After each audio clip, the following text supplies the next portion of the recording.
ya traen ciertas propiedades geológicas. Entonces, con base en ello, nosotros ya vamos incluso hasta programar nuestras prácticas, porque ya traen nuestras pruebas de laboratorio, perdón, porque ya traemos ahí algunas características. Entonces, vean, ambiente de formación, extensión regional. El ambiente de formación y su extensión, bueno, el ambiente de formación de las rocas ígneas son rocas ígneas intrusivas. El otro ambiente de abajo es rocas ígneas extrusivas. Extensión regional, eso que se repite aquí se va a repetir abajo, pero para rocas ígneas extrusivas. Extensión regional, grandes áreas, o sea, la podemos encontrar formando sierras incluso, ¿no? Ocasionalmente también ocurre en pequeños cuerpos, como diques, como domos, etcétera, ¿no?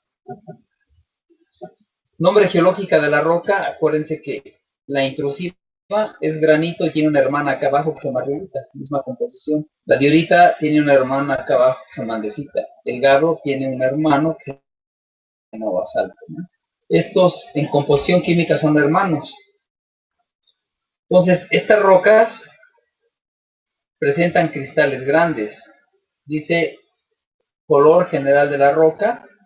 El granito es claro a rosáceo, gris la diorita y negro el gabbro. Tamaño de cristales, dice que son grandes, son visibles a simple vista. Propiedades de la roca intacta o sustancia de roca, dice que la resistencia de los granitos, dioritas y gabbros son de alta, muy alta resistencia, de 16.000 o más libras por pulgada cuadrada, ¿no? Características de formación, comúnmente su comportamiento es elastoplástico, ¿sí? Entonces, esas serían las propiedades de las rocas ígneas intrusivas. Abajo tenemos las extrusivas. Extensión regional, altamente variable, ocurre como flujos o pequeñas intrusiones someras. Nombre geológico, riolita, andesita, basalto. Color general de la roca son los mismos de arriba porque son en la misma composición. Claro a rosáceo, gris y negro. Tamaño de cristal, dice que granos finos frecuentemente no son visibles a simple vista. Propiedades de la roca intacta o de la sustancia de la roca, dice que la resistencia es altamente variable y varía de baja a muy baja resistencia. Sus características de deformación son variables, de elastoplásticas hasta elásticas. Entonces, esta gráfica la ideó Dondier para ubicar a las rocas ígneas intrusivas y extrusivas, todas las rocas ígneas más bien. Entonces, él lo que hizo fue graficar los módulos con la resistencia a la compresión simple y se dio cuenta que se quedaban envueltos en estas dos líneas, en estas dos pendientes. Entonces, las rocas extrusivas, vean, va de aquí hasta acá. Entonces, están en un módulo, los módulos altos están aquí arriba, los módulos bajos, la relación de módulos bajos aquí abajo y módulos medios aquí, entre estas dos pendientes. Entonces vean cómo mi roca ígnea intrusiva puede tener resistencias bajas. Entonces, desde muy baja resistencia, baja, media, alta, hasta muy alta. Entonces va a depender de la cantidad de poros, la alteración, etcétera, varios factores son los que van a hacer que sea altamente variable. En cambio, las rocas ígneas intrusivas se encuentran aquí en esta parte. Como se formaron a altas profundidades, generalmente tienen menos problemas de alterabilidad. Entonces, vean, varían desde alta resistencia hasta muy alta. Entonces, lo azurado con rayas es lo de las rocas ígneas intrusivas, y lo de este color oscuro que llega hasta acá es el de las rocas ígneas intrusivas. Entonces, bueno, con base en esto, tenemos un comportamiento mecánico. Dice que las rocas ígneas intrusivas son materiales de muy alta resistencia en general en sus curvas de esfuerzo de formación y tienen un comportamiento elastoplástico. Sin importar su nombre, las características geológico-ingenieriles son resultado de los siguientes factores. Desde que se forma, si se empaquetan bien los cristales, y estos son de alta resistencia, entonces la roca tendría que ser de alta resistencia. El empaquetamiento de cristales no permite el desarrollo de espacios porosos, o sea, no hay vacíos. Por lo tanto, la relación esfuerzo de formación es elástica cuando la roca es sometida a una carga. Y luego la deformación plástica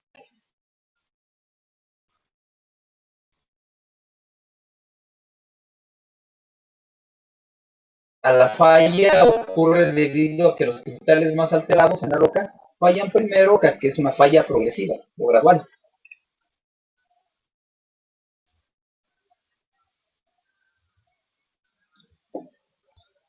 Entonces, de las extrusivas, incluso porosas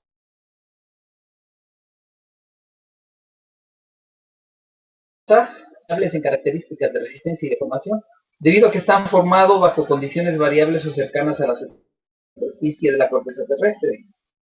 Las rocas ígneas extrusivas generalmente ocurren como material poroso de baja resistencia, de baja densidad, como son las cenizas, tobas y pómex, o como materiales masivos muy densos, flujos y diques. Las unidades porosas tienen baja resistencia y pueden ser plastoelásticas a elásticas. Las características de deformación dependen del carácter de la roca y puede presentar las siguientes condiciones. 1. La carga de las paredes delgadas de los poros fallen. Para que los poros fallen, por lo tanto, se produce una resistencia muy baja de la roca. Si los poros en la roca no están fracturados y bien formados, el comportamiento de la roca será como un cuerpo elástico debido a que la densificación no puede ocurrir. Si la roca está fracturada o los poros están pobremente formados, la roca inicialmente se densificará y se producirá deformación plástica a la carga. El comportamiento elástico a la falla es común debido a que la roca no permite una mezcla de cristales alterados y resistentes. Entonces, es un comportamiento altamente variable. Para las que son masivas, las otras eran porosas, estas son las masivas. Entonces, las rocas ígneas extrusivas masivas son materiales muy resistentes con un comportamiento de deformación elástica debido al gran empaquetamiento de microcristales resistentes que produce alta resistencia. El empaquetamiento de cristales no permite el desarrollo de espacios porosos. Por tanto, se espera con la carga un comportamiento elástico y la ausencia de una mezcla de cristales alterados y resistentes no permite una falla gradual. De esta forma, la roca falla completamente como una sola unidad, es decir, va a haber una falla general. Entonces, esto es el comportamiento ingenieril de las rocas. Ya vimos las intrusivas, las porosas y las masivas.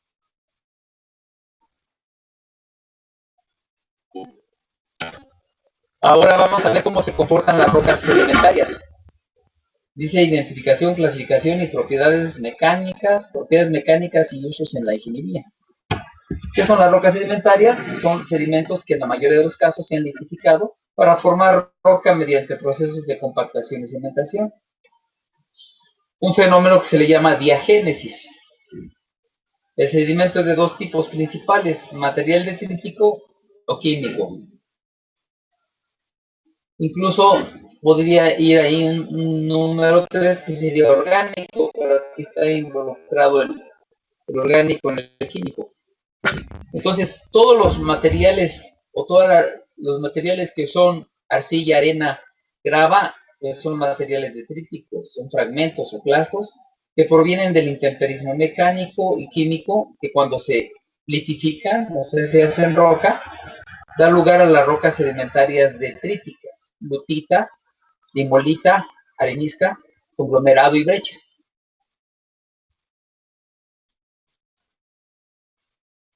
Y luego viene la otra, que son por precipitados químicos, que provienen de la disolución de materiales solubles, producidos todo por el intemperismo químico que al precipitar origina las rocas sedimentarias químicas.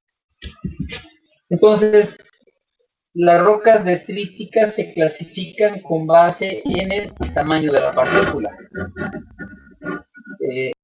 Diámetros desde 2 hasta 64, más que estos acá son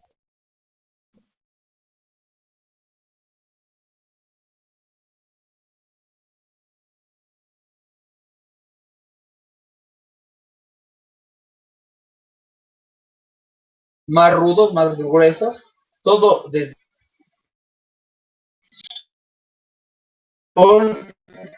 la roca sísmica. Cuando se le parece al conglomerado se le llama aglomerado. Entonces todos los clastos redondeados nos van a formar un conglomerado, mientras que los angulosos se les llama brecha sedimentaria. De 2 hasta un 16 fragmento se llama grano o el clasto, el sedimento es arena y la roca es arenisca. Y un 16 a un 256, este gránulo se llama limo y cuando se vuelve roca se llama limolita. Y menor a un 256 en diámetro se llama partícula. Arcilla es el sedimento y la forma se va a llamar lutita. Entonces todos los fragmentos más finos es lutita. Le sigue el limo, limolita, la arena, arenisca. Y todos los fragmentos mayores a 2 milímetros, si son redondeados, conglomerado. Si son angulosos, brechas. Conglomerado de grano fino, conglomerado de grano grueso, etc. Dependiendo de las partículas. Ok, entonces tenemos ambientes de depósito. Generalmente las rocas se forman en varios ambientes de depósito y tiene que ver con la energía. Por ejemplo, la grava se desplaza por ríos de corriente rápida, así como por avalanchas y glaciares. La arena es común en accidentes geográficos como dunas movidas por viento, o algunos depósitos fluviales y playas. Y la arcilla está asociada con aguas tranquilas como la de un lago. Tenemos el ejemplo de la Cuenca de México, ¿no? Donde había mucha agua pero no tenía energía. Ahí se depositaron finos, la mayor parte más hacia el centro del lago. Eh, También hay depósitos de laguna, pantano y ciertos ambientes marinos. Las rocas sedimentarias pues se identifican por las partículas. Por ejemplo, aquí tenemos un conglomerado donde se ven los cantos rodados. Aquí se ve una arenisca donde se ve la estratificación. Y esta es una pizarra, digo una lutita, perdón. Incluso una limolita, pero más bien la lutita tiene este aspecto. Entonces, la limolita está en un aspecto entre la arena y la lutita.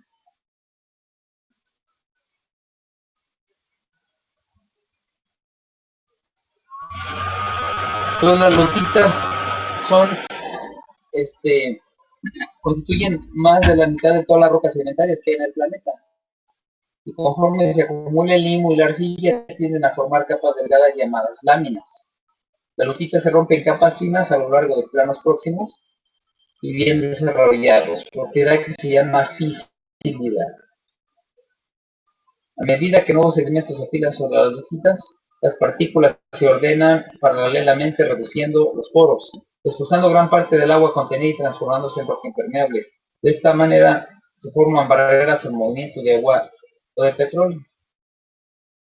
Si las rocas se rompen en fragmentos o bloques, se le llama lodolita, mustone. Si está formada sobre todo por limos y carece de flexibilidad, se conoce como limolita, siltstone. Y la lutita adquiere color negro cuando contiene abundante materia orgánica y se llama lutita bituminosa. Entonces es muy fácil la limolita y la lutita identificarlas. Ustedes en mecánica de suelos debieron de haber visto un ensayo que se llama de tenacidad. Hicieron un cubito de limo y otro de arcilla y lo moldearon y luego lo metieron al horno para que endureciera. De esta forma se dieron cuenta que la arcilla es más tenaz, es más difícil de romper.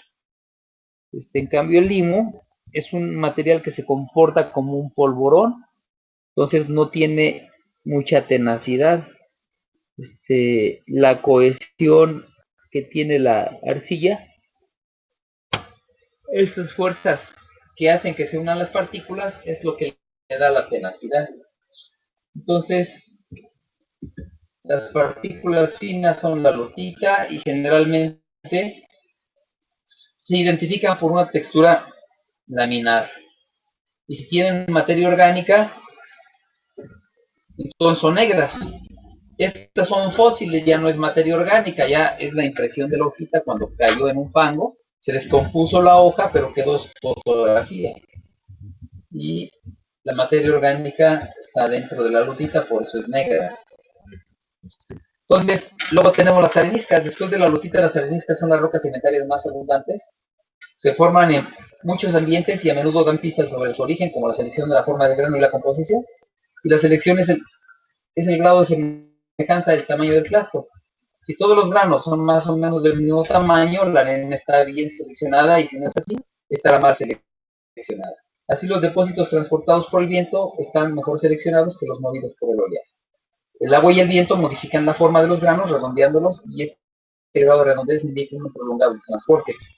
Entonces aquí podemos ver que la partícula es bien redondeada hacia arriba, bien angulosa hacia abajo, equidimensional de izquierda a derecha, de derecha a izquierda elongada.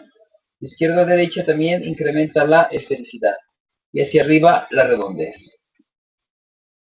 Y esta es la textura de una arenisca, luego se nota, son partículas de arena cementadas hechas roca, entonces no habría duda. A veces cuando los materiales que la constituyen son todos de roca ígnea, entonces sí se podrían confundir con una roca ígnea extrusiva. Entonces existen varios tipos de arenisca. Una es la cuarzoarenita, la que está compuesta prácticamente de puro cuarzo. La arcosa está compuesta de clastos y materiales generalmente volcánicos como los feldespatos, cuarzo y micas. Y la grauwacke es una roca de colores oscuros que, además de cuarzo y feldespatos, contiene fragmentos de roca en una matriz de clastos arcillosos y limosos.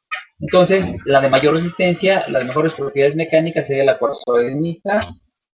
Esta sería un intermedia, y la que tiene una resistencia más baja, esta porque tiene una matriz, la grauwacke, una matriz de lodo. Aquí tenemos entonces cómo se van formando las areniscas, ¿no? Primero se depositan los clastos, se acomodan con puntos de contacto y entonces se van cementando y uniendo los clastos para dar forma a las areniscas. Entonces aquí tenemos una arenisca que es pura de cuarzo, generalmente se le llama cuarzoarenita. La arcosa es una arena que tiene, además de cuarzo, tiene feldespatos, son los cristales verdes.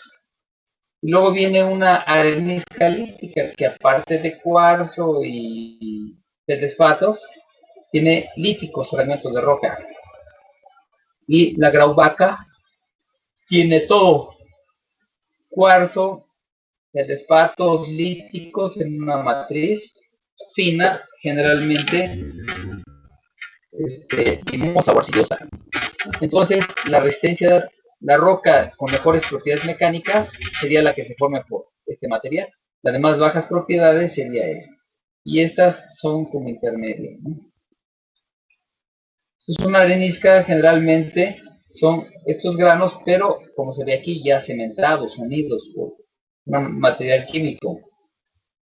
Y en la montaña se vería así, planos de estratificación, incluso estratificación cruzada. La forma en que erosionan deja formas concoidales en el relieve. Generalmente la morfología es de lo medio suave. Entonces, aparte los fragmentos de roca pues van a tener la textura arenosa, entonces es muy fácil de distinguir una montaña que sea de arenisca. Una estructura de las areniscas es la gradada, donde en un ambiente acuoso, si ocurre la formación de estos materiales, entonces primero se depositan los más gruesos y conforme vamos a la superficie los más finos. Y esta es una estructura gradada o graduada. Y luego vienen los conglomerados y brechas, que son las rocas más gruesas o fragmentos de roca más grandes. Dice que el conglomerado consiste sobre todo de gravas redondeadas de tamaño que varían desde grandes cantos, rodados hasta clastos tan pequeños como un chícharo, en una matriz de arena-lodo. La grava se acumula en diversos ambientes y normalmente indica la presencia de pendientes acusadas o corrientes, permítanme un poquito. Bueno, bueno, bueno.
La carretera que va a ir a Tuxpan sobre problemas del agua subterránea, y entonces la geología aplicada pues también se aplica ahí, ¿no? Porque si no funcionan los drenes, si siguen habiendo problemas de presión de poro, hay que hacer un análisis hidrogeológico, es parte de la geología aplicada. Ok, entonces los conglomerados y brechas, quedamos en que son fragmentos muy grandes. El conglomerado pues, son redondeados, aquí podemos ver los clastos, y la matriz también va a ser redondeada, entonces no habría problema para identificarlo. La brecha, pues en la brecha todo es anguloso. Si los fragmentos grandes son angulosos, los pequeños también deben de ser, porque se forman en un mismo ambiente geológico. ¿Sí me están escuchando? Sí. Ok. Sí, profe. Me fui un ratito. Dije, Sí, profe. Ok, entonces aquí tenemos un ejemplo de un conglomerado donde tenemos los clastos redondeados, y aquí algunas zonas donde se han salido los clastos quedan con cavidades, ¿no? Es decir, el cementante no los adhirió o por intemperismo se van soltando. Entonces, las rocas sedimentarias químicas están relacionadas a procesos de ahí para atrás son clásicas, ¿no? Tamaño de limo, arena, arcilla, grava y fragmentos redondeados. Luego vienen las químicas que son como la del piso del metro, que es una roca cristalina, la sal o el yeso, incluso aquí les digo que están metiendo las orgánicas, pero generalmente yo las separo porque el ambiente de depósito es muy distinto. Entonces, generalmente estas rocas se forman por procesos de evaporación y actividad química y por procesos inorgánicos generados por organismos acuáticos que dan lugar a sedimentos de origen bioquímico. En el mar hay una gran cantidad de plancton, se divide en fitoplancton y zooplancton, animales y vegetales. Muchos animales secretan carbonato de calcio, sílice, y otros tienen sus exoesqueletos de esos materiales, y cuando mueren, pues en billones y billones se van al fondo del mar para formar este tipo de rocas. Son organismos que no los vemos a simple vista. Un ejemplo de depósito originado por procesos químicos también es la formación de estalactitas y estalagmitas, que se encuentran en muchas cavernas, y otro es la sal que queda después de la evaporación de un determinado volumen del agua del mar. Por el contrario, muchos animales y plantas que viven en el agua extraen material mineral disuelta para formar caparazones, conchas y otras partes duras, y cuando se mueren, sus esqueletos se acumulan por millones en el fondo de un lago o un océano con los sedimentos químicos. Si ustedes revisan unas muestras de penetración estándar en la zona del lago, en la cuenca de México, van a encontrar animalitos, algunos que se alcanzan a ver a simple vista, caparazones, radiolarios y muchos más que no van a ver ustedes a simple vista. Entonces, las rocas químicas se clasifican en el grupo de inorgánica y bioquímico. La inorgánica en clásica y inoclástica, pero estos clastos no son arena, ni limón, ni arcilla, sino son fragmentos de la misma carbonato o sílice. Entonces, la composición del mineral que las compone es carbonato de calcio en forma caliza. La dolomía es carbonato de calcio y magnesio. Su mineral es dolomita. Estas ambas las podemos a simple vista clasificar como calizas, no hay problema, porque no tendríamos ojos de microscopio electrónico o tendríamos que hacer procesos químicos para ver qué tiene magnesio.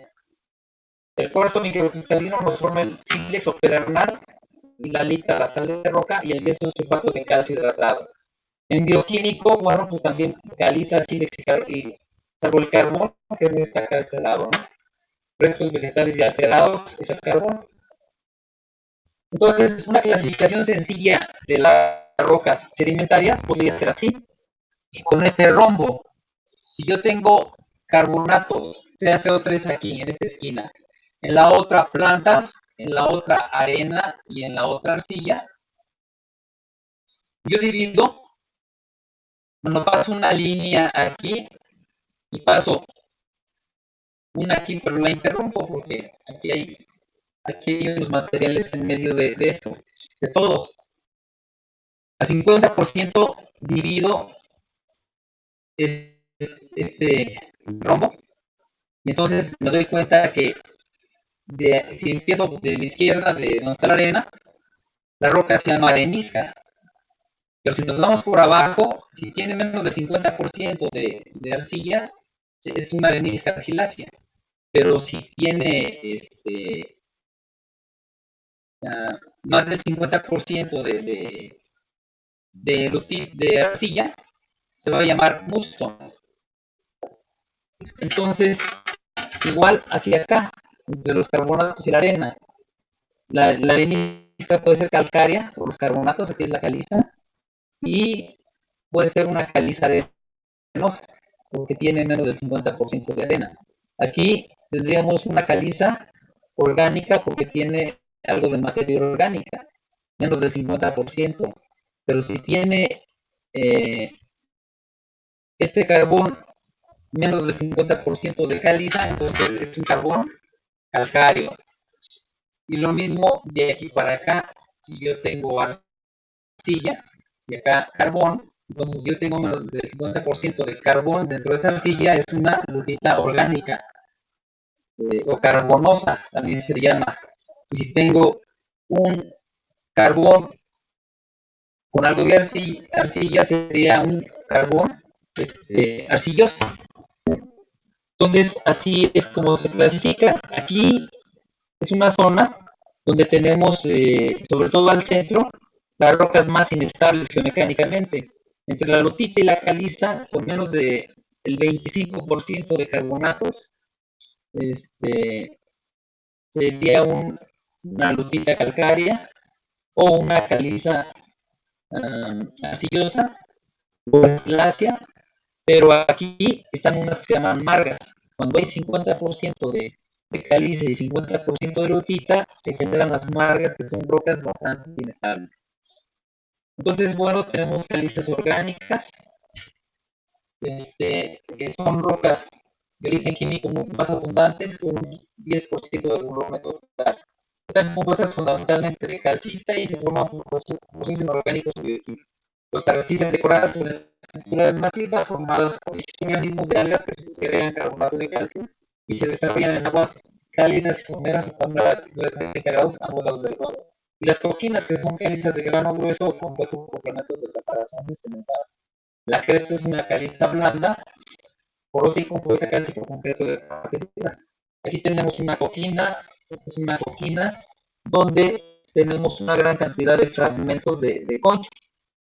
De estas muchas tenemos yacimientos en Veracruz, Tabasco, parte de Campeche. De hecho, en estas zonas hay poca arena, grava y esta se utiliza como agregado para concreto.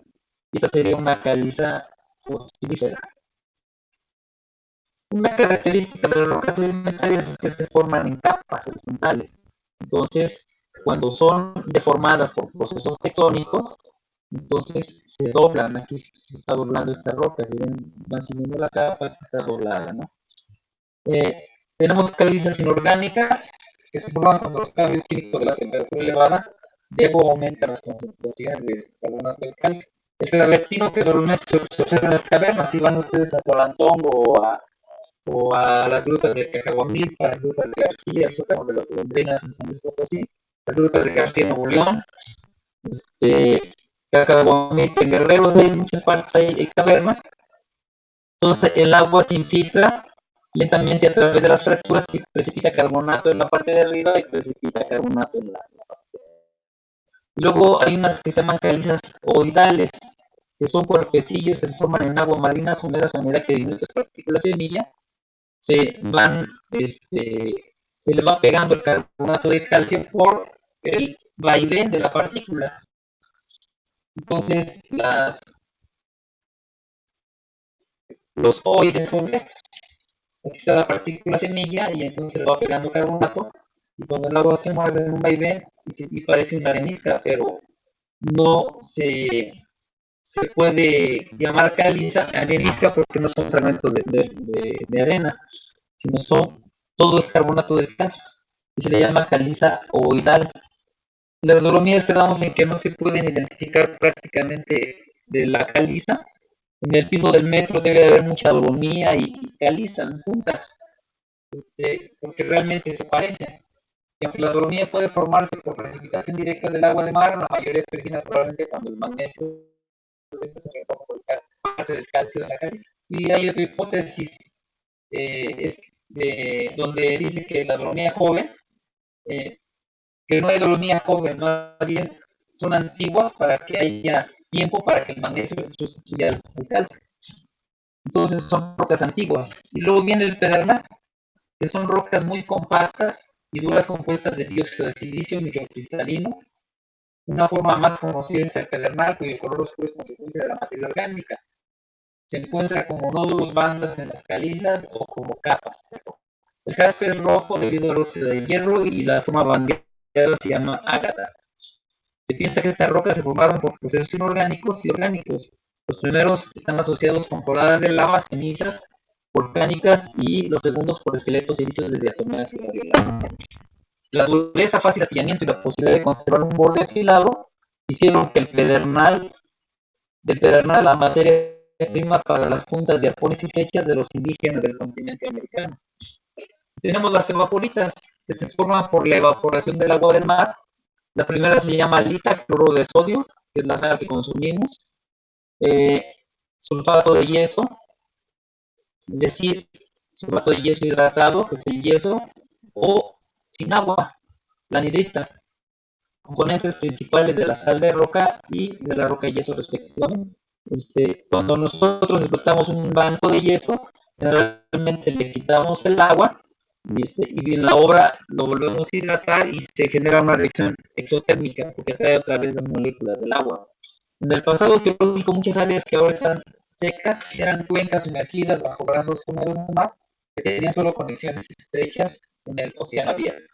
En esas condiciones se formaron las evaporitas y cuando se evapora un volumen de agua salada precipitan primero minerales menos solubles y al final, como aumenta la salinidad, los más solubles. El yeso precipita cuando se evaporan 2 tercios o 3/4 partes del agua marina. La lista de los 9 décimos y hasta el final las sales de potasio y magnesio como la silvita y la carnalita, que están como las sales.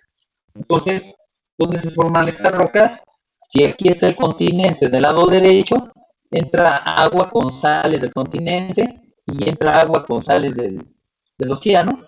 Como el tirante es muy pequeño, entonces se calienta el agua y se sobresatura y luego se van precipitando capas de evaporitas. Ese es como se forma la lita, el yeso y otras sales. Entonces, el carbón es la última roca que les comentaba que podría decir que son rocas orgánicas. ¿Por qué? Porque la materia orgánica se sepulta en un ambiente reductor, que es reductor carente de oxígeno. Entonces, las momias de Guanajuato seguramente este, sepultaron en un ambiente de poco oxígeno, por eso se conservaron sus cuerpos, parte de sus cuerpos, ¿no? Entonces, a lo mejor, si hubiera estado más carente de oxígeno todavía, estuviera más completa, ¿no? Entonces, el carbón es producto final derivado del sepultamiento de grandes cantidades de materia vegetal durante millones de años. Es un recurso energético muy importante. Los pantanos permiten la acumulación de materia vegetal porque son pobres en oxígeno e impiden su descomposición y oxidación. La acción de ciertas bacterias libera oxígeno e hidrógeno, lo que permite el aumento gradual de agua. La descomposición parcial de restos vegetales en un pantano por el oxígeno crea una capa de turba. Si se sepulta más, se transforma en lignito y ya contiene un 70% más de carbón. A mayor sepultamiento se transforma en carbón bituminoso y aumenta la cantidad de carbón. Y todavía si sufre cierto metamorfismo, este carbón bituminoso se puede convertir en antracita, negra y brillante, dura con más del 90% de carbón. Si se continúa su sepultamiento, pues de grafito incluso pasa a diamante, ¿no? Entonces es un proceso donde este material se va compactando. Aquí tenemos la turba, tenemos un espesor grande de turba. Este mismo espesor, por carga litostática, se reduce a esto y entonces se convierte en lignito. Este mismo espesor, con mayor carga, se convierte en esto y entonces bituminoso. Y luego, si hay partes de formación, se forma la antracita. Generalmente, conforme va alcanzando mayor contenido de carbón, va teniendo un brillo más afinado, incluso este ya parece metamórfico. Entonces, quedamos en que las rocas sedimentarias se forman por un proceso de nidificación, en el cual los sedimentos no consolidados se transforman en roca compacta. La mayoría de las rocas sedimentarias se identifican por medio de compactación o sedimentación, que es la famosa diagénesis. Se produce compactación cuando el peso de un material subyacente comprime los sedimentos más profundos. La cementación, el proceso más importante de nidificación, tiene lugar cuando un material soluble, como la calcita, el sílice y el óxido de hierro, precipitan entre las partículas y son las que las van a unir para darle lugar a las rocas sedimentarias, ¿no? Y ciertas rocas químicas, como las evapóricas, se forman inicialmente como masas sólidas de cristales interactivos. Y otras se transforman en masas de cristales entrelazados tiempo después de depósitos de sedimento, como la transformación de esqueleto calcáreo de Norte. Entonces, aquí tenemos cómo se formarían las rocas sedimentarias. Primero se depositan los clastos, luego por carga hidrostática se reducen los vacíos y estos vacíos ya reducidos posteriormente son rellenados por sílice, carbonato de calcio o hematita, óxido de hierro, que es lo que va a aglutinar a los clastos para dar lugar a rocas sedimentarias plásticas.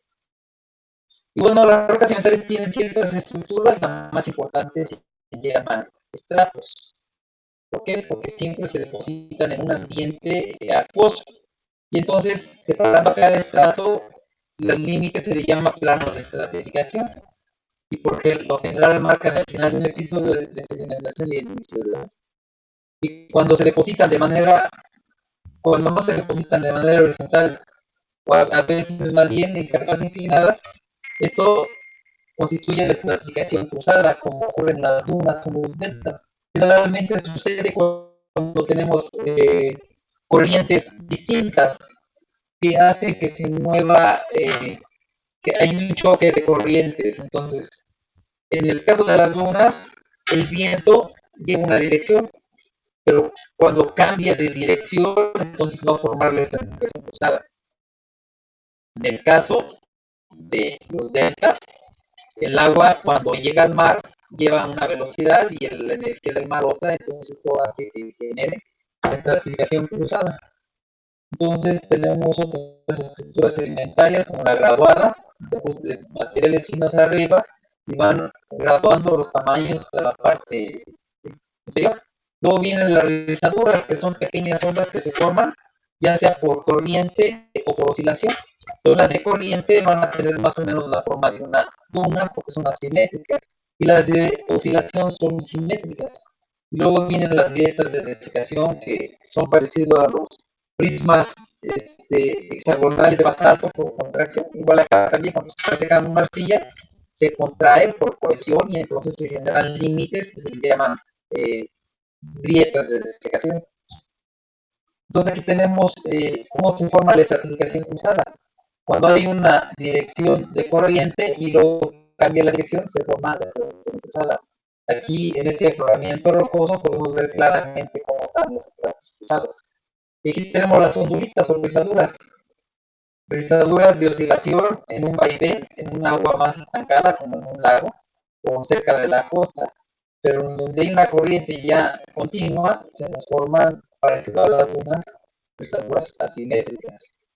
Y en un corte se verían así las rizaduras. He visto algunas de ellas en cortes de la carretera que van a hacia, ¿cómo se llama? A Guerrero, la autopista del Sol. Entonces, bueno, pues hay muchos ambientes sedimentarios. Los ambientes sedimentarios quiere decir que donde se formaron estas rocas. Algunas fueron en el continente, otras en la transición línea de costa y otras completamente marinas, ¿no? Entonces, a esto se le llama fases sedimentarias.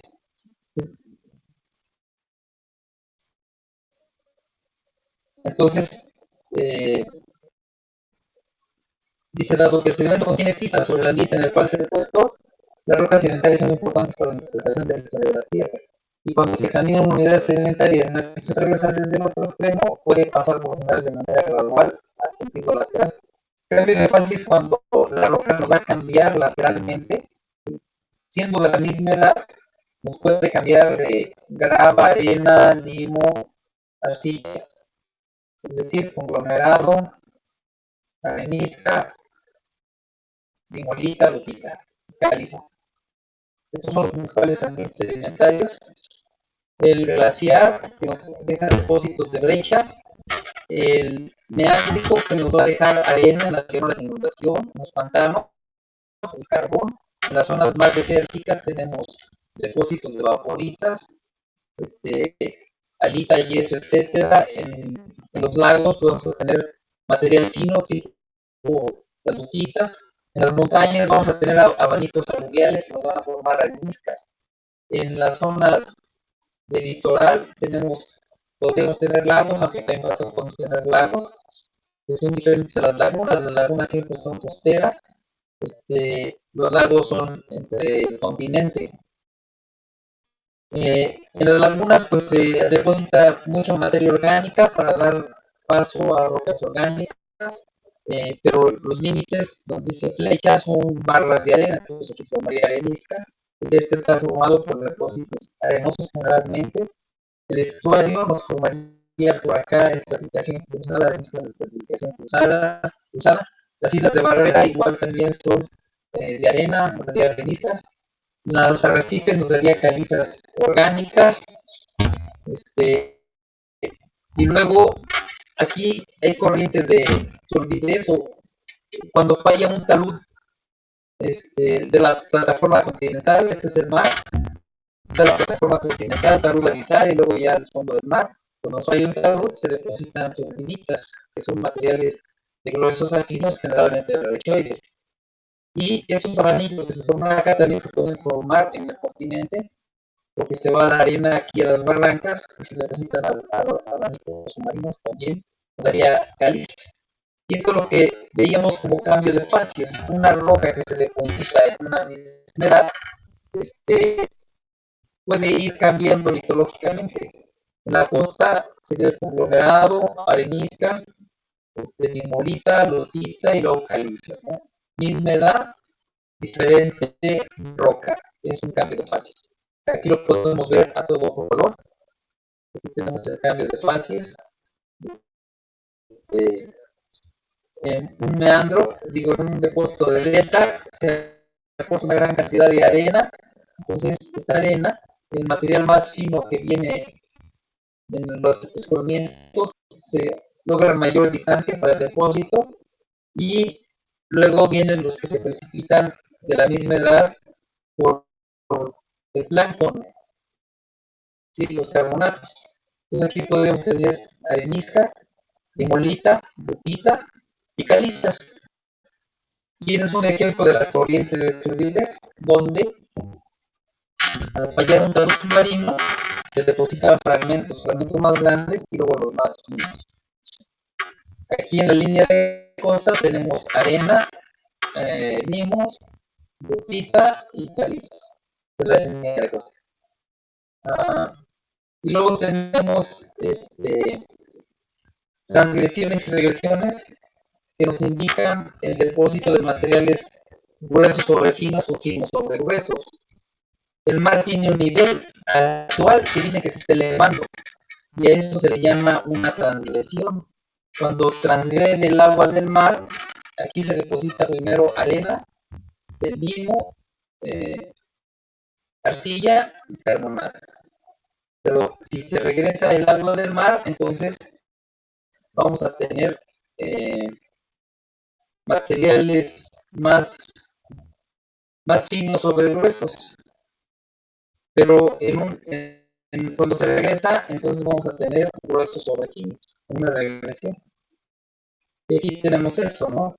Aquí tenemos la transgresión, donde tenemos finos sobre gruesos, y en la regresión, gruesos sobre finos. Aquí está la caliza, lupita, limolita, arenisca, conglomerado. Conglomerado, arenisca, limolita, lupita y caliza. Así agresiva y más irreversible. Pues una característica de las rocas sedimentarias es que nos forman de estratos, capas, ¿no? Las capas. Algunas tienen menos competencia geomecánica y algunas se oponen a la erosión, que las que son más resistentes y otras menos, entonces pues tenemos una topografía así. Para poder nosotros sacar los espesores siempre tenemos que hacerlo en forma perpendicular a las capas. Si estuvieran inclinadas, entonces esto las tendría que ser perpendicular a las capas.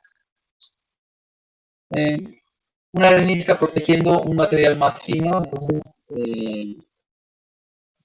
produce que se proteja de la erosión. Aquí tenemos un pez, solo en las rocas sedimentarias tenemos el registro de la mina.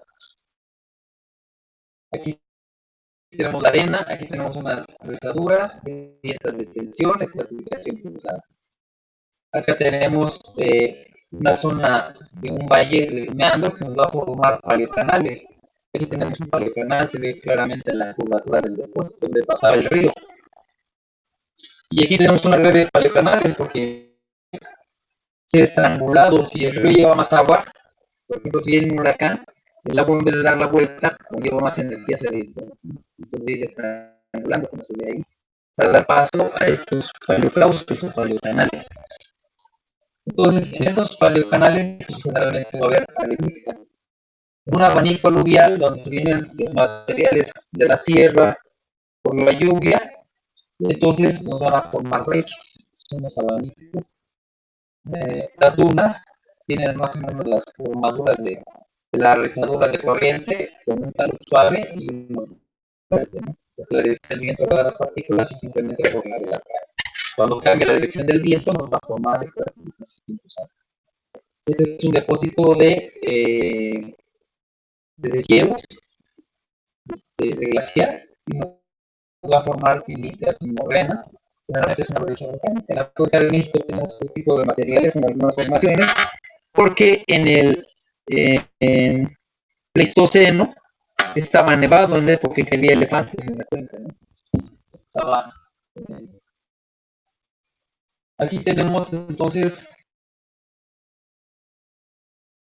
vamos a tener una serie de canales. Entonces tendríamos material fino y los bordes de los canales. Aquí tenemos materiales de línea de costa, generalmente arenosos y montañas cerca, pues vamos a tener más grava arena, ¿no? Pero a veces se encuentran depósitos de litoral encima, debido a que el agua de mar de pronto hace que aquí tenemos un depósito de pantano, ¿sí? Donde se deposita una gran cantidad de materia orgánica. Cuando esta es liquificada se convierte en carbón. Aquí se ven unos horizontes de carbón en diferentes formas, ¿no? Y así es como se explota el carbón por beta, ¿no? Aquí tenemos un depósito continental. Los depósitos continentales, generalmente, cuando esto se hace roca, está en un ambiente de mucha oxidación y las rocas son muy rojizas. Hay muchas formaciones en la carretera que va de México a Oaxaca de este tipo de formación. Luego tenemos los fósiles, que son los que nos indican la edad de las rocas, ¿no? Hay fósiles de fase y fósiles índice. Fósiles de fase es porque son de la misma edad del estrato, pero en un ambiente distinto. El fósil índice es el que nos indica un periodo de tiempo específico. Generalmente Pérez tiene muy bien estudiado este tipo de fósiles debido a que les ayudan a buscar los yacimientos de petróleo, sobre todo aquellos que son microfósiles. Entonces, para que se forme un fósil, se requiere que, para que la fosilización se dé, se requiere que se sepulte rápido la materia orgánica, como caparazones los siguientes, si no de otra manera, la oxidación los destruye, ¿no?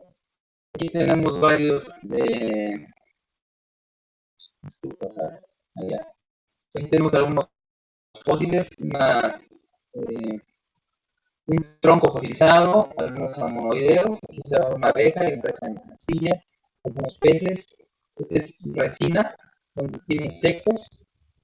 ¿Cómo sabemos que es fósil? Porque en primera le pone un cerillo, no va a pescar, en segunda tiene algunos insectos que ya no existen ahora, y tenemos también impresiones de huellas de elefante. Y generalmente las rocas sedimentarias presentan una gran cantidad de materiales pequeños que no se pueden ver a simple vista, y sus esqueletos son los formadores de casi todas las rocas sedimentarias que se forman en el mar. Pero las rocas sedimentarias también tienen ciertas características geológicas increíbles. Entre ellas dice que el ambiente de formación, rocas sedimentarias clásicas y avanzadas orgánicas y las químicas. La extensión regional dice que es altamente variable de región a la local. El nombre geológico de la roca conglomerado arenisca y lutita, se va de más grueso a fino. Energía cinética muy alta porque son fragmentos grandes, ¿no? Arenisca de alta media y la lutita baja. Tamaño del grano muy grueso, grueso, fino y muy fino. Clasificación mala, de mala a buena, buena. Forma de la partícula angular redondeada dependiendo del más corto. Luego vienen las propiedades de la roca intacta. Dice que su resistencia es variable de muy baja a muy alta dependiendo de la cementación, de la composición del cementante, ¿no? Cosificacional y el empaquetamiento de las partículas. Y las características de la deformación dice que es variable de plástica, plastoplástica a elastoplástica, dependiendo de la cementación por depositación. Luego vienen las químicas y orgánicas que son de extensión regional, usan usualmente grandes áreas en cuerpos bidimensionales. Nombre geológico de la roca, la primera es caliza, la segunda es carbón y luego son sales, ¿no? O yesos, evaporitas. Luego energía cinética, usualmente baja energía. Tamaño de la partícula visible a simple vista. De muy baja, de muy baja, baja, o de muy baja, baja, pero este es para las evaporitas, este es para el carbón y este es para la caliza, ¿no? Luego, las propiedades de la roca intacta dice que, pues, bueno, el tamaño de la partícula es muy variable, ¿no? De, desde muy fina hasta gruesa cristalina. La resistencia de la roca dice que de media alta para la caliza, de muy baja baja para el carbón y de muy baja baja para el vapor. Y la deformabilidad dice que es plastoplástica a elastoplástica. Entonces, estas rocas sedimentarias también se pueden identificar en la gráfica de Dill y Miller, elaborada en 1963. Entonces, ellos vieron que también entre esas dos líneas de módulos, algunas rocas van a quedar incluso abajo de las líneas, como las evaporitas, ¿no? Entonces podemos ver que las areniscas pueden tener una resistencia desde muy baja hasta muy alta. Esto va a depender de la cementación de las partículas. La lutita está aquí entre igual de muy baja hasta alta. También la cementación. También las evaporitas están aquí. Aquí tenemos las evaporitas que tienen resistencias generalmente de muy bajas a bajas y módulos bajos también. Aquí, en cambio, las calizas pues, llegan a tener módulos altos y su resistencia varía desde media hasta muy alta. Entonces, estas son algunas características del comportamiento mecánico de las rocas sedimentarias clásicas. Dice que las rocas sedimentarias clásicas, el comportamiento ingenieril resulta de los siguientes factores. Granos de minerales de alta resistencia producen rocas de alta resistencia. La mejor clasificación disminuye la resistencia de la roca. Las partículas mejor redondeadas disminuyen la resistencia de la roca. La disminución del tamaño del grano generalmente disminuye la resistencia de la roca. El empaquetamiento denso de los granos incrementa la resistencia y disminuye la deformación para la falla. El incremento de partículas reactivas con el agua, plasticidad incrementa las características de deformación plástica. La identificación con la carga produce una deformación plástica inicial. El empaquetamiento de grano produce deformación elástica de la falla. El incremento de la cementación incrementa la resistencia de la roca. Cementantes de alta resistencia producen rocas de alta resistencia. El relleno de los huecos con partículas finas disminuye la clasificación e incrementa la resistencia. Esto es en cuanto a las rocas clásicas. Las químicas, entonces, dice que generalmente carbonatos, el incremento de la resistencia de la roca se da con la disminución del tamaño de grano o cristales. En calizas plásticas, la resistencia de la roca está controlada por la resistencia de las partículas calcáreas. Fósiles o agregados de fragmentos de otros cuerpos calcáreos, arrecifes de coral o algas masivas tienen resistencia de media alta dependiendo de las propiedades. Calizas de grano muy fino generadas por procesos químicos tienen de alta a muy alta resistencia. La disolución de la masa de la roca produce cavidades y zonas de alteración que produce disminución de la resistencia de la roca.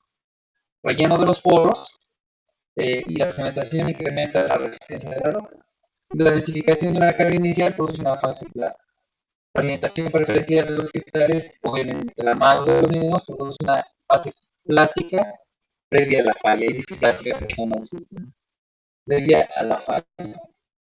Y se me dice que estas son las favoritas, ¿no? Sí, son de las evaporitas. Dice que la composición química y la mineralogía de las evaporitas indica que estos materiales son de baja resistencia. Cristales de baja resistencia, perdón, cristales gruesos disminuyen la resistencia de la roca. Son las producidas por disolución o alteración pueden disminuir la resistencia de la roca. Las evaporitas usualmente tienen ausencia de poros y tienen una fase inicial de rango muy limitado. La baja resistencia y las propiedades de flujo de los minerales de evaporitas producen una fase extensa plástica previa a la falla. Y entonces, hasta aquí serían las propiedades de las rocas sedimentarias. Ahora vamos a ver rápidamente las rocas metamórficas y sus propiedades ingenieriles más comunes, ¿no? ¿Sale? ¿Alguna duda hasta ahorita? No, profe. No, profe. Todo muy claro. Me parece bien. Correcto. Entonces, rocas metamórficas, identificación, clasificación y propiedades mecánicas. Entonces, el metamorfismo es la transformación de un tipo de roca en otro y es un cambio de forma. Entonces, para que se genere rocas metamórficas se requiere primero la materia prima que van a ser rocas ígneas, sedimentarias e incluso las mismas metamórficas que van a cambiar para adaptarse a nuevos ambientes geológicos. Los agentes del metamorfismo son temperatura, presión de confinamiento, presión dirigida y los fluidos químicamente. Y los cambios que se producen pueden ser texturales y mineralógicos. Durante el metamorfismo, la mayor parte del material debe permanecer al estado sólido, pues si se produce la fusión, se entra en la actividad. Entonces tenemos varios tipos de metamorfismo, el de contacto, el regional, cataclástico y dinámico, metasomatismo, metamorfismo, metamorfismo de impacto, choque y metamorfismo retrógrado o diastóresis. El de contacto, bueno, pues se genera con una roca en contacto con una masa de magma, generalmente en el contorno de las cámaras magmáticas, ¿no? Metamorfismo regional, pues está relacionado a la tectónica, a las zonas donde se forman las montañas. Generalmente son de gran escala, se encuentran grandes cordilleras donde se produce este metamorfismo regional. Las rocas más antiguas del planeta se generaron por este tipo de metamorfismo. Luego viene el cataclástico dinámico, que solamente ocurre en las zonas de falla, generalmente muy limitado, desde escasos milímetros hasta algunas decenas de metros, ¿no? Tal vez las fallas más grandes, pues sería la falla de San Andrés, pero únicamente lo que cuenta es la parte donde está la fricción, donde está la zona de cizalla. Otro tipo de metamorfismo es el metasomatismo. Generalmente este aporta elementos químicos para dar lugar a yacimientos minerales de importancia económica. Luego viene el biometamorfismo, cocimiento producido por las lavas. Y luego el metamorfismo de impacto choque, que fue descubierto por Pemex hace poco, al estar estudiando la zona de Campeche, se dio cuenta que de pronto se le desaparecen las rocas sedimentarias y se encuentran metamórficas en un lugar donde sería imposible tener rocas metamórficas. Y de ahí a nivel mundial tuvo interés para estudiar el meteorito que aparentemente extinguió a los dinosaurios de nuestro planeta. Luego viene el metamorfismo retrógrado o diastóresis, es donde una capa asociada de alta temperatura se transforma en otra de menor temperatura. Entonces, Las rocas metamórficas están relacionadas a la presión y la temperatura. Aquí yo veo que tenemos temperatura de 400 hasta cerca de 800. Si llega a 800, entramos al dominio ígneo. De forma, la roca ya no es metamórfica, se funde, ¿sí? Para dar lugar a una cámara magmática. Igual acá tenemos metamorfismo de grado bajo, grado medio y grado alto. Este es metamorfismo regional y de contacto. El metamorfismo regional requiere mayor, mayores presiones y las temperaturas igual van aumentando dependiendo de la intensidad del metamorfismo. Entonces, ¿qué nos forma el metamorfismo? La temperatura es la más importante, quizás es el factor más importante porque proporciona la energía que impulsa los cambios químicos que dan lugar a la cristalización de minerales. Las temperaturas aumentan con la profundidad de un ritmo conocido como gradiente térmico, que en la potencia superior oscila de 20 grados. Y en los bordes de las placas convergentes, las rocas superficiales son empujadas lentamente hacia abajo para ser sometidas al metamorfismo. Las rocas formadas cerca de la superficie pueden ser sometidas a un calor muy intenso debido a la acción del mar. En este ambiente de temperatura elevada y baja presión se forman este tipo de rocas, ¿no? Entonces, la temperatura es sumamente importante, la presión también. La presión, como la temperatura aumenta con la profundidad, las rocas sepultadas están sometidas al peso de las rocas que la cubren. Y esta presión de confinamiento es análoga a la presión hidrostática, donde la fuerza se aplica igualmente en todas las direcciones. La presión hidrostática es igual a ρ, que es la densidad del agua por g, que es la aceleración de la gravedad, de h, la altura de tirante de agua. Lo mismo se aplica para rocas, en donde tendríamos que tener la densidad de la roca, la aceleración de la gravedad más la altura del bloque. Y abajo tiene un ejemplo, dice que si a 10 kilómetros de profundidad de presión pues, subiría las rocas ácidas y a densidad media de 2.7 sería esto, pH es igual, más bien sería PL, presión hidrostática, sería igual a 2.7 por 981, que es la aceleración de la gravedad, por 1.000.000 de metros cúbicos, de metros, perdón. Nos da este valor en bares, en bars, en kilobars y en gigapascales. Con las rocas metamórficas, la presión también puede ser de confinamiento o dirigida. Una presión de confinamiento, si este volumen que está aquí en esta parte más superficial es mayor, pero cuando se reduce por la presión de confinamiento, pues se pueden transformar la roca metamórfica, se reduce su volumen. Por presión dirigida, una roca que tiene este volumen, cuando son sometidas a una presión dirigida, entonces se deforman y se acortan en forma horizontal. Aquí se acortaron en todos los sentidos, ¿no? Se cortaron más en forma horizontal. Y entonces se tiene deformación. Aquí el esfuerzo principal mayor es vertical, aquí es horizontal. Entonces, la presión dirigida dice que además de la presión de confinamiento, las rocas son sometidas a sus prospectos gravitacionales durante la formación de montañas. Esas esfuerzos son distintos según cada dirección y se llaman esfuerzos diferenciales. Entonces, lo más frecuente es que sean compresivos y actúen para cortar el volumen de roca, pero también pueden ser tensionales y alargar los separos macizos. En ambientes próximos a la superficie se puede producir cizallamiento, que es importante, ¿no?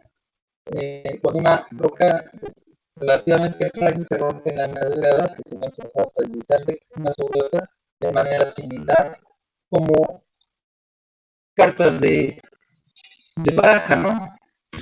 De naipes. Entonces, en el metamorfismo esto sucede. Igual se acomodan los fragmentos con puntos de contacto, pero en presión de confinamiento aumenta la presión y prácticamente por pura presión se reducen los vacíos, no se llenan de nada y se empiezan a alinear los cristales.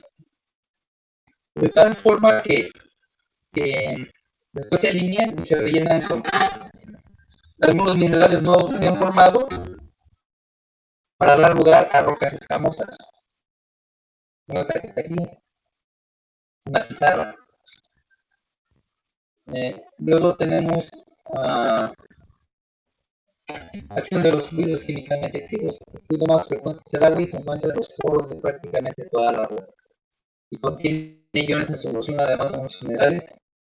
Están hidratados y contienen agua dentro de su estructura. Durante el sepultamiento, las rocas se compactan, reduciendo el volumen de sus poros y expulsando el agua. También el calentamiento causa la deshidratación de los minerales y la migración. El agua que rodea los minerales actúa como catalizador y ayuda a la migración biológica. En algunos casos, el agua promueve la revitalización de los minerales, formando estructuras más estables, y en otros casos, el intercambio biológico entre los minerales tiene como consecuencia la formación de otros minerales completamente diferentes. Entonces, vean, aquí tenemos los estratos de arena que son más finos, que posteriormente, por presión, se van a formar, se van a fracturar, como lo que decíamos, en como cartas de naipes, y entonces pues, se va a formar la proyección. Y aquí tenemos un ejemplo de eso, tenemos rocas estratificadas, que su protolito era rocas sedimentarias, pero cuando fue afectada por metamorfismo, entonces ahora presenta estas escamas que ven así, más verticales, ¿no?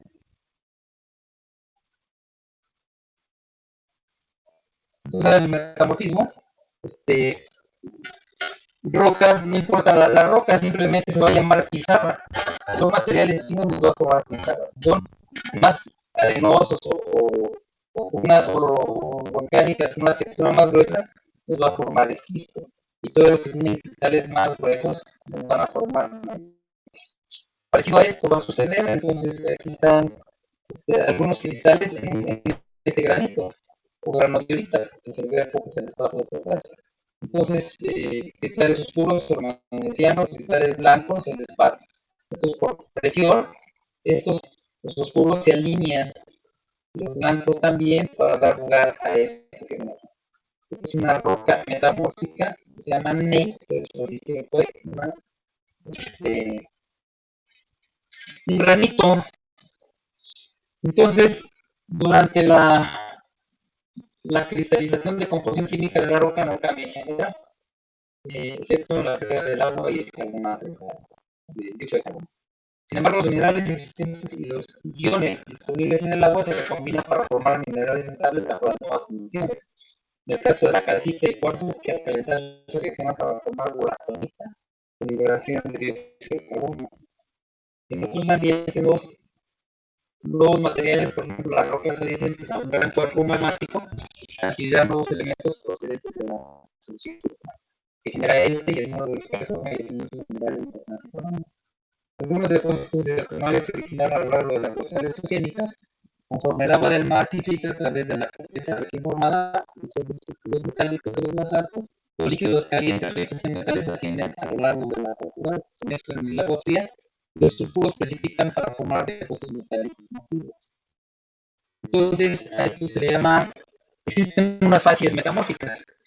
Y estas fases metamórficas es el conjunto de condiciones físicas que dan lugar a la asociación de minerales característicos. Pertenecen a una misma fase, pues aquellos que estén en ciertas condiciones de temperatura y de presión. Y en la figura que viene, pues se va a ilustrar, ¿no? En esta figura tenemos a baja temperatura, arriba presión y profundidad. Entonces, la profundidad aumenta para arriba y la presión en miles de atmósferas. A baja temperatura, la zeolita, la albita epidota, la Horfers va aumentando la temperatura, la sanidinita a alta temperatura, igual a los Horfers, ¿no? Estos no, no se forman en poca presión. A una presión media se va a formar el esquisto verde, con temperaturas entre 300 y 500 por ahí, la anfibolita y la granulita. A mayor temperatura se va a formar el esquisto azul. Y a mayor, digo, puede ser a poca temperatura, pero a mayor presión. y las eclogitas, que son rocas que se forman a y presiones, ¿no? Esas fases se definen por algunos cristales que están limitados por ciertos rangos de temperatura, ¿no? Entonces aquí tenemos la clorita cerca de los 400, la pilota de 300 y cerca de los 500, la moscovita de menos de 300, está 50, la biotita como de 375 a 700, la rubenda como de 450 a 650, la rubita como de 475 a 525 y así. Estos cristales como queroseno son de alta temperatura. Entonces, ¿cómo se clasifican las rocas? Se clasifican por su modo de yacimiento, ¿no? Y si son de mucha profundidad o son de poca profundidad. Estructura y textura. Entonces puede tener una estructura masiva o una textura foliada o no foliada. Entonces, algunas de estas van a depender todavía de la naturaleza de la madre o procolito.